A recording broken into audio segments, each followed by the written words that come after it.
आज हम चंचल भावनाओं के विषय चर्चा करने जा रहे हैं।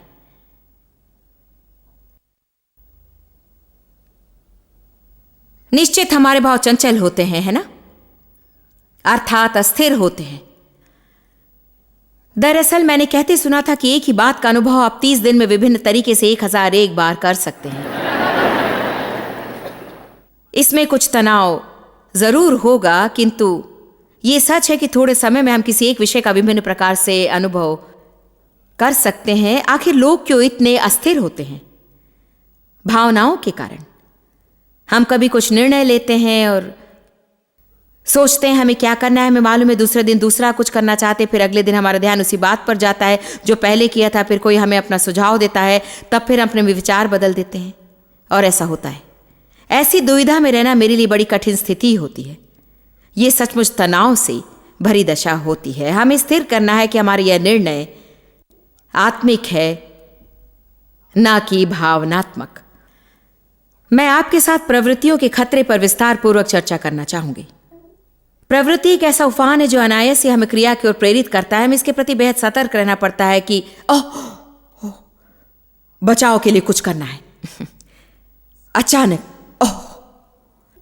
मैं नहीं कहती कि प्रभु अचानक से हमसे कुछ कह नहीं सकता। मैं ये नहीं कहती कि अचानक हमें कुछ आभास हुआ तो वो सही नहीं है, किंतु कुछ आवश्यक बातें हो तो रुक कर हमें उन्हें परखना जरूरी है। कुछ लोग ऐसे हैं जो चंचलता में विवाह कर लेते हैं। वे उस व्यक्ति को बिल्कुल नहीं जानते जिनसे वे ब्याह करते, उस व्यक्ति के विषय में कुछ भी नहीं जानते, ना ही कुछ जानकारी हासिल करते। कभी कभी ये एक दिन की छोटी सी बात होती है कि भावना में कुछ कर लिया और यह आपने अपनी इच्छा से किया और आप बिना होश हवास किए करते हैं, इस पर अमल भी नहीं किया, इसमें कोई स्थिरता नहीं होती। और मैं सोचती हूँ कि अपने जीवन में अपने दुश्मन के लिए दरवाज़ा खोलना ही होगा। हम इतना भी नहीं समझ सकते कि कितनी बार शैतान के लिए हमने दरवाज़ा खोला, क्योंकि हमने स्वयं को सौंपा जरूर पर साथ न निभा सके। आमीन। आज का समाज इसकी अनुमति देता है, किंतु प्रभु का वचन इसे योग्य नहीं ठहराता। वो हमें सत्यनिष्ठा पर चलना सिखाता है और सत्यनिष्ठा पर चलने वाले वही कहते हैं जो वे करते हैं। वे दुख झेलते हैं और कभी मुकरते नहीं। किसी भी कीमत पर वे वही करते हैं जो वे कहते हैं। और हम जानते हैं कि हमारे जीवन में इसकी कमी है। ये सच नहीं कि हमेशा मनुष्य का हृदय गलती पर रहता है। कभी वे आलसी हो जाते हैं या व्यस्त रहते हैं, अधिक श्रम करते हैं, एक ऐसी भी स्थिति हो सकती है। हमें समझना है कि हमें अपना वचन निभाना है और इसके लिए हमें हर प्रयास करना है। कई बार हमारे जीवन में ऐसा वक्त आता है जब हमें वचन निभाने के लिए कुछ करना पड़ता जो हमने पहले नहीं किया, क्योंकि हमने ऐसा जब सोचा जब हम ऐसा करना चाहते थे, पर अब हमारे विचार बदल गए। हमें अब मदद करने की चाह नहीं, किंतु आप जानते हैं कि हम प्रभु के दास दासी नहीं जैसा हमें होना चाहिए। भावनाओं से प्रेरित होकर ही हम ये कार्य कर सकते हैं। हमें सही कार्य करना है। आमीन।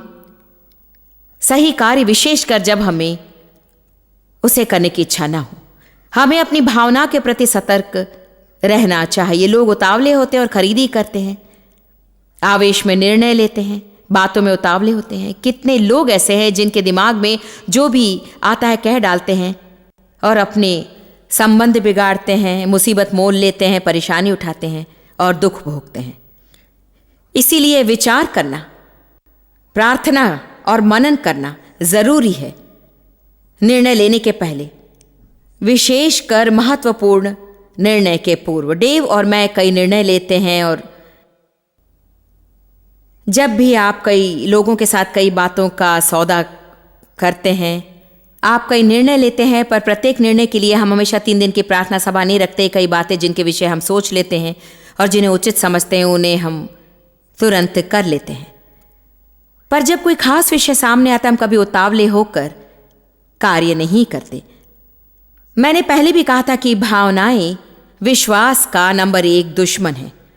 तो शैतान के विषय क्या मैंने इसे अपना शत्रु समझा था, पर उससे अधिक वो हमारी भावनाएं, हमारे ही संयोग का प्रयोग कर हमें धोखा देता है। और अक्सर लोग धोखा खाते हुए अपना जीवन व्यतीत कर देते हैं, पर इस सच्चाई को वे समझ नहीं पाते। देखिए, शैतान से धोखा खाना बुरा है, पर अपनी आत्मा से छल करना और भी बुरा है। क्योंकि देखिए, खुद से छल अर्थात कुछ समय बाद, चाहे कुछ क्षण के लिए ही आप जानते थे कि क्या उचित है, या मैं जानती थी कि क्या सही है, पर हम क्रिया के आधार पर गलत बातों को चुन लेते हैं। याकूब 1 कहता है, यदि हम वचन को सुनते और वचन के अनुसार नहीं करते, विचार करें, हम इसे सुनते पर इसके अनुसार नहीं करते। हम कहते हैं विश्वास करते पर इस पर चलते नहीं। क्यों नहीं? क्योंकि हम खुद को धोखा देते हैं।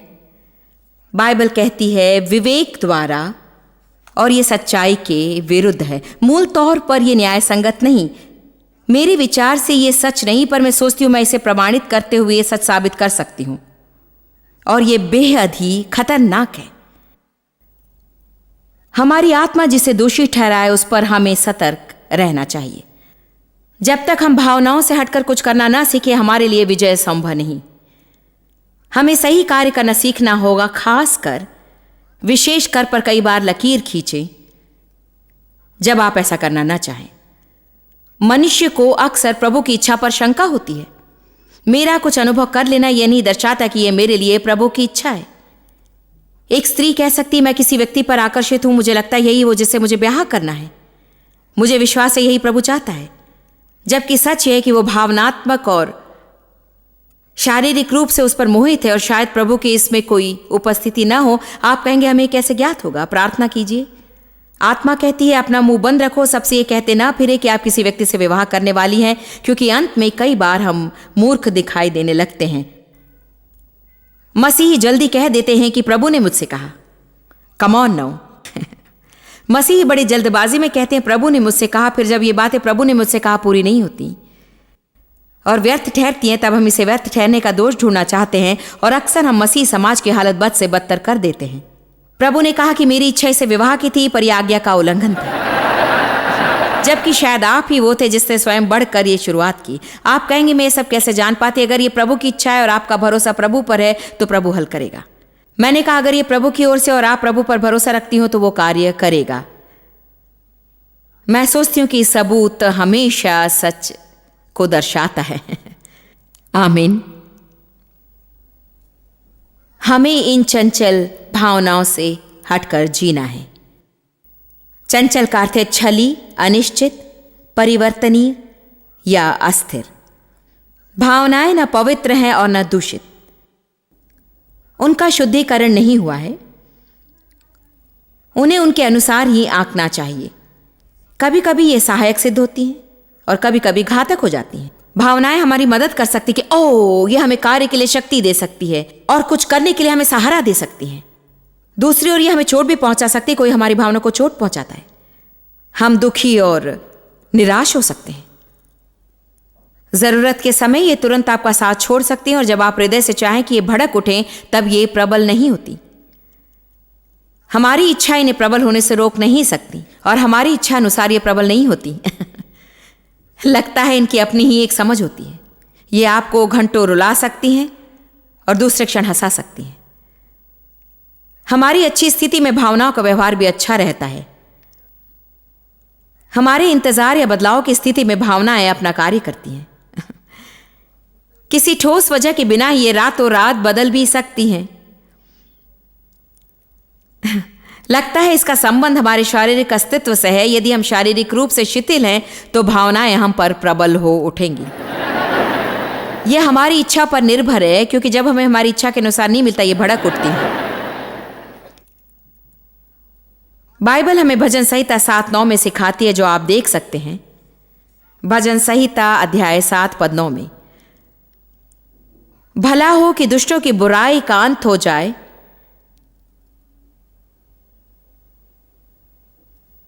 परंतु धर्म को तू स्थिर कर, उनकी धार्मिकता और मेल आपके साथ हो। आपके लिए, यह प्रभु के लिए कहता है। जो मन, विचार, शक्ति और भावनाओं को परखता है वो पावन प्रभु है। यह हमें बताता और प्रकाशित वाक्य 2:23 भी यही कहता है। प्रभु हमारे हृदय की भावनाओं को परखता और जांचता है। इसका मतलब क्या है? इसका मतलब यह है कभी कभी प्रभु हमारे जीवन में कुछ चीजों को होने देता है जो हमें एक और उत्तेजित करती है, दूसरी ओर भावुक बनाती हैं, और वो हमें परखता है, हमें सिखाता और भावनाओं से दूर रहकर जीने की शिक्षा देना चाहता है। आप युवा विश्वासियों पर ध्यान दें जिनके मनों में प्रभु की समीपी के प्रति अद्भुत भावनाओं का भंडार है।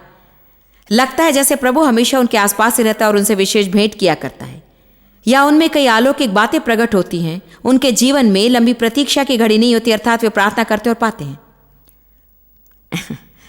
किसी व्यक्ति को गढ़ने की स्थिति में प्रभु ऐसा बार बार करता है क्योंकि मनुष्य बेहद सांसारिक होता है और अगर वो अनेक बातों में भावनाओं से घिरा न हो तो वो प्रभु की सहभागिता में बना नहीं रहेगा।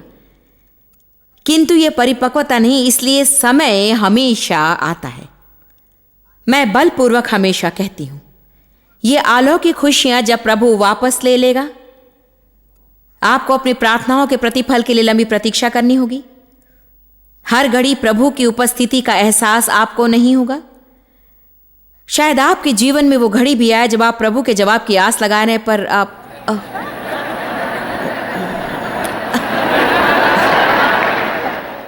और उसे पा लें।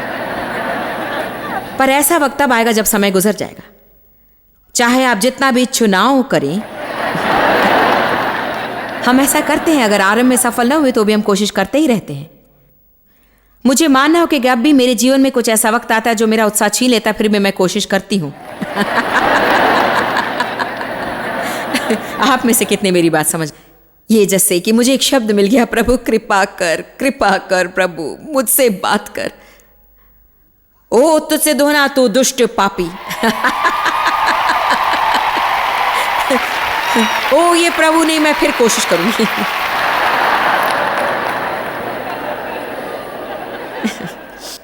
इसीलिए भावनाओं पर आश्रित न रहना बहुत महत्वपूर्ण है, क्योंकि शैतान हमारी भावनाओं का सर्वनाश करता है। अगर मैं विश्वास करूं कि जब मैं प्रभु को महसूस करूं तभी वो मेरे समीप होता है, तो मैं विश्वास पर नहीं चलती। और विश्वास बिना प्रभु को प्रसन्न करना बिल्कुल असंभव है। आमीन। इस पर विचार कीजिए। विश्वास बिना प्रभु को प्रसन्न करना असंभव है। भावनाओं के बिना मैं प्रभु को प्रसन्न कर सकती हूं। सो प्रभु को हमें सिखाना है, उसे हमें शिक्षा देनी है।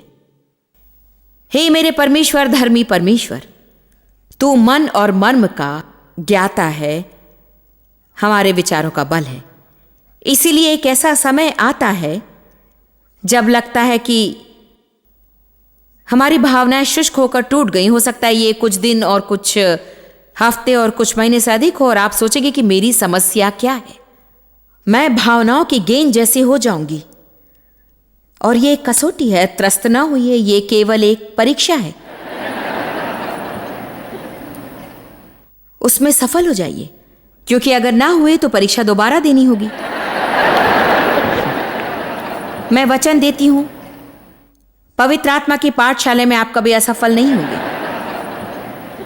आप उसी परीक्षा के विषय सोचते रहेंगे बार बार और बार बार और बार बार और बार बार, जब तक आप पास ना हो जाए। और आप पास होने पर कभी आपको एक भड़कीली पहेली मिलेगी। कभी आप महसूस करेंगे आप भावनाओं के एक गोल है, फिर कभी आभास होगा जैसे सब कुछ शून्य हो गया है। शायद कोई दुखद घटना घटे और आप पत्थर के ढेर से हो जाएंगे और सभी ऐसे ही हो जाए, और आप सोचेंगे कि और आपको आभास हो कि मेरी क्या समस्या है। आमीन। क्या मैं सच नहीं कह रही? सो हमें भावनाओं पर निर्भर नहीं रहना सीखना होगा। ईमानदारी से कहती हूँ, कुछ लोगों ने आज सुना, कुछ टीवी पर देख रहे हैं, आप दूसरों की अपेक्षा भावनाओं से अधिक मरे हुए हैं। एक खास व्यक्तित्व वाले होते हैं जो भावनाओं पर दूसरों से अधिक आश्रित होते हैं। मेरा मतलब सब कुछ उन्हें सचमुच अच्छा लगना चाहिए। आपको स्वयं समझना होगा, आपको इस क्षेत्र के लिए प्रार्थना करनी है और प्रभु के वचन की अधिक से अधिक जानकारी हासिल करनी होगी। और आपको इस बात का सदा ध्यान रखना होगा कि शैतान आपकी भावनाओं से खेल सकता है, और ये कि भावनाएं चंचल हैं और ये अस्थिर हैं, और आप कभी भी आपको अपनी भावनाओं पर निर्भर नहीं रहना है कि वो आपको सच्चाई बताए। ये सच बात है ना? भजन संहिता 94, 12 और 13।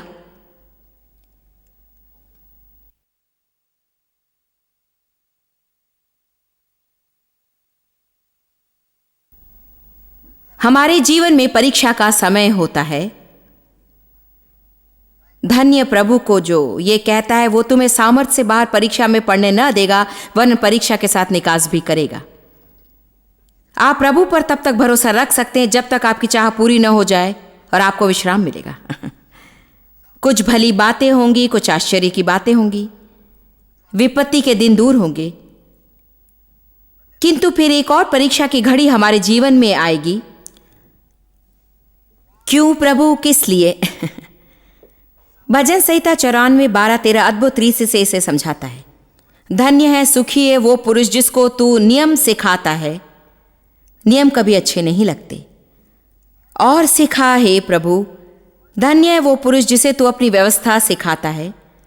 प्रभु ऐसा क्यों करता है? पद 13 कहता है, क्योंकि तू उसको विपत्ति के दिनों में उस समय तक चैन देता रहता है जब तक कि दुष्टों के लिए गड्ढा नहीं खोला जाता। इसमें हमारी कोई भलाई नहीं होगी कि हम प्रभु से चैन पाने के लिए प्रार्थना करें। वो हमें आत्मनियंत्रण देता है कि हम अपने आप को शांत रखें। आइए दोबारा पढ़ते हैं।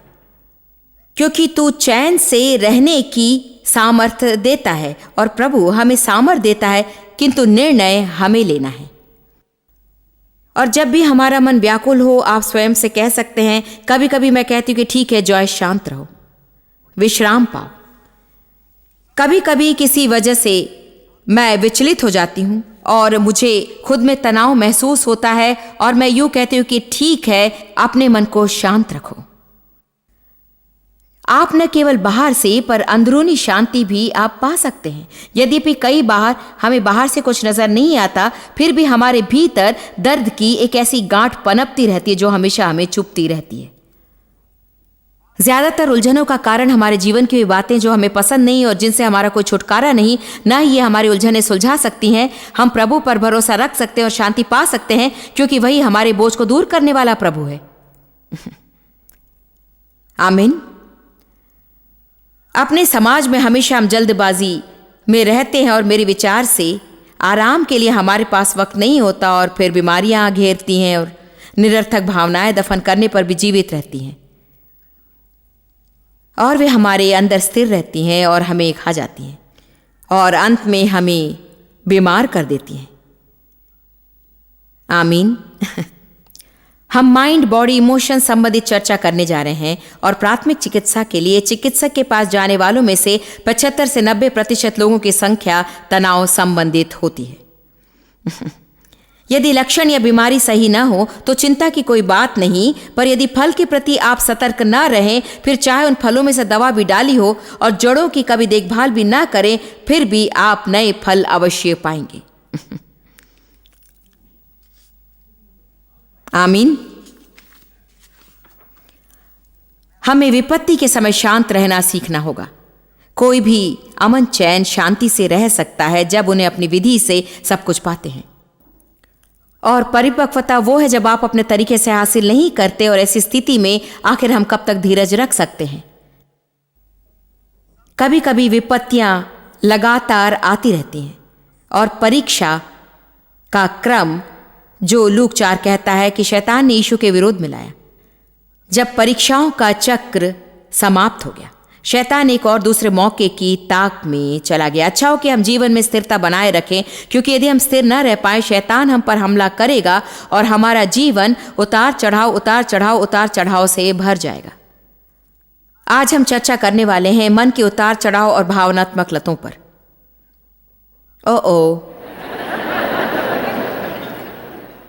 पहला कुरिन्थियों 2 पर जाइए।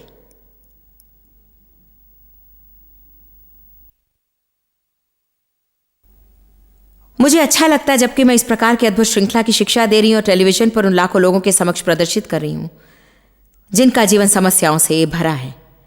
मैं जानती हूं इस वक्त कई लोग टेलीविजन पर देख रहे हैं, और मैं आपसे कुछ कहना चाहती हूं। प्रभु के पास आपका जवाब है। संसार के पास आपका उत्तर नहीं, ईश्वर के पास है। आमीन।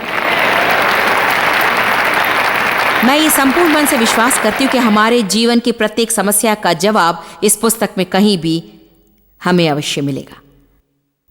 प्रभु आपसे प्रेम करता है, आपकी सहायता करना चाहता है।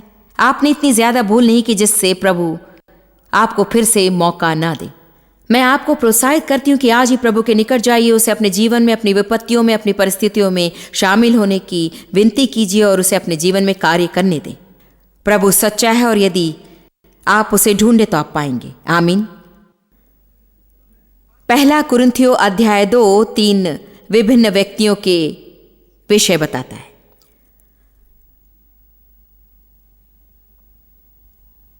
आइए हम पद 13 से शुरुआत करते हैं और ये कहता है, जिनको हम मनुष्यों के ज्ञान की सिखाई हुई बातों में नहीं परंतु आत्मा की सिखाई हुई बातों में आत्मिक बातों से मिला कर सुनाते हैं। इसीलिए पौलुस कहता है, इसलिए मैं तुमसे आत्मा में बात करना चाहता हूं, परंतु स्वाभाविक शारीरिक मनुष्य परमेश्वर की आत्मा की बातें, ईश्वरीय प्रकाश की बातें ग्रहण या स्वीकार या अंगीकार करना नहीं चाहता। स्वाभाविक मनुष्य आत्मिक बातें समझ नहीं सकता। आप जाकर ऐसे व्यक्ति से जिसे प्रभु के विषय कोई ज्ञान नहीं, ये कहें कि अपनी संपत्ति का दशमांश दें, तो वे समझेंगे कि आप लालची हैं। अगर एक सामान्य व्यक्ति से कहें कि आप छुट्टी लेकर एक महिला की वार्ता सुनने जा रहे हैं जो 12 घंटे बोलती है, तो वे समझेंगे कि आप पागल हैं।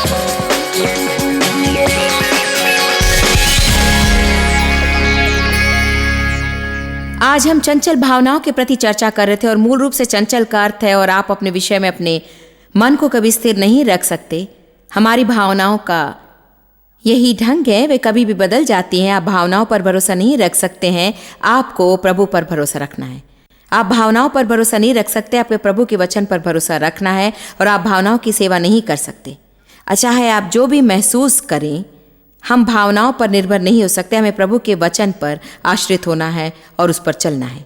शायद कई लोगों को उनकी भावनाओं के प्रति समस्याएं, उन्हें भावनात्मक चोट पहुंची है, भावनात्मक व्याकुलता है, उनकी भावनाओं को आघात मिला है और हमारे पास अनेक साधन उपलब्ध हैं भावनाओं पर शिक्षण साधन, क्योंकि मैं उन्हें अपने जीवन में अत्यधिक महत्वपूर्ण समझती हूँ। और यदि हम भावनात्मक रूप से नाश हुए तो हमारा विनाश है, तो हमें उस क्षेत्र का सही इलाज और चंगाई चाहिए। मैंने हमेशा आपसे कहा, यीशु आपके हर जख्मों को भर देता है। उसकी दृष्टि आपकी आत्मा में नहीं, पर वो आपको संपूर्ण रूप से चंगा देखना चाहता है। हमारे जीवन में कुछ ऐसे स्थान है जहाँ केवल प्रभु ही पहुँच सकता है। मैं चाहूंगी कि आप इसका लाभ उठाएं और भी सूचना हासिल करें।